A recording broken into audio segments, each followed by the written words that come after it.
wonder, boy, is that person there because they earned it or because they were placed there? What percentage of young blacks have both a mom and a dad raising them? We must stop calling Charlie anything other than a civil rights leader.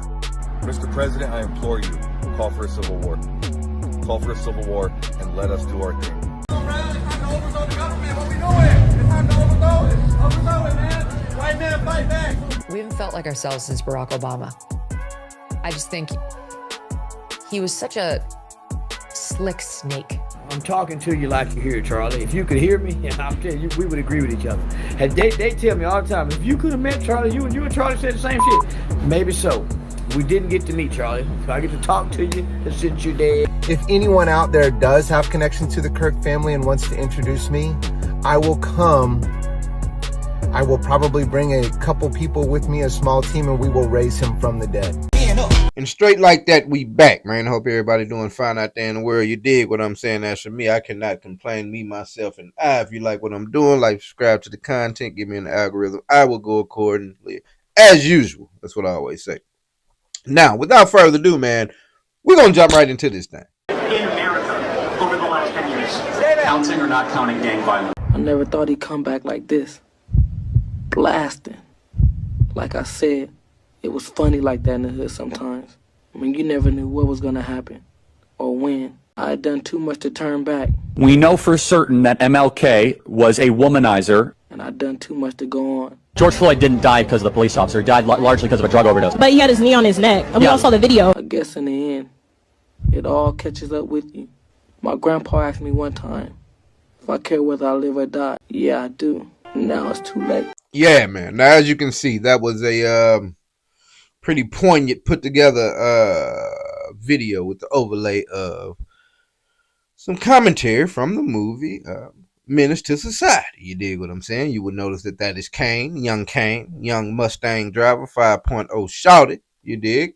Giving a little monologue that he gave towards the end of that film, and they overlaid it over a couple of instances and videos of Mr. Charlie Kirk and some of the things that he had said while he was on this earth. You dig what I'm saying? Now, this is a pretty wild topic, man. You know what I'm saying? Everybody knows the news by now that he was assassinated at one of his speaking events out in Utah, which is a wild place because you would think that those are mostly filled with supporters. But as I've said, we have no borders in between our states, so people can drive to any locale that they would like to. And with the gun laws and things we got on in this country, you can pretty much take any action you choose to. You dig what I'm saying?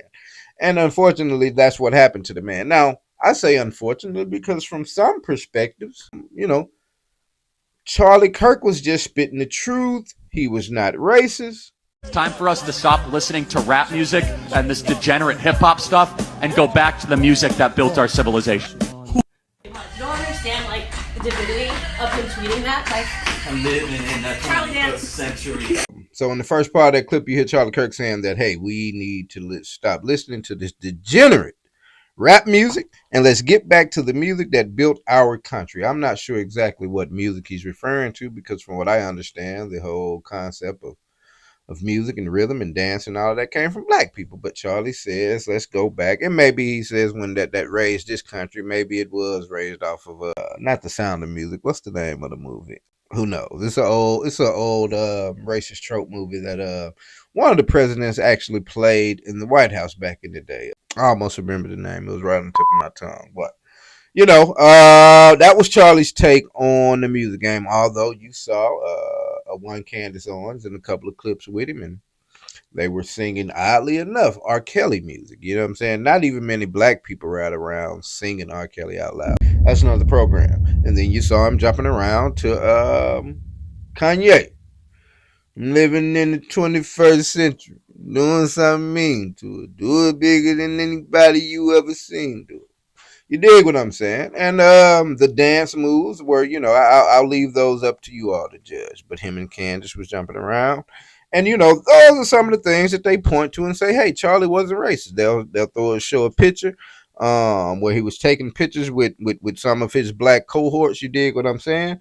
And that's what they pretty much used to say, you know, Charlie wasn't racist. Now, we'll jump into this video real quick and start to shed some light on the problems that, although I will say it was not a member of the black community that did what was done to Charlie Kirk last week. So, you know, a lot of this shouldn't even have anything to do with us. But as we go down through this video, apparently it does, or, you know, we're going to sort this thing out. But this video right here sort of illustrates poignantly. Won't they do?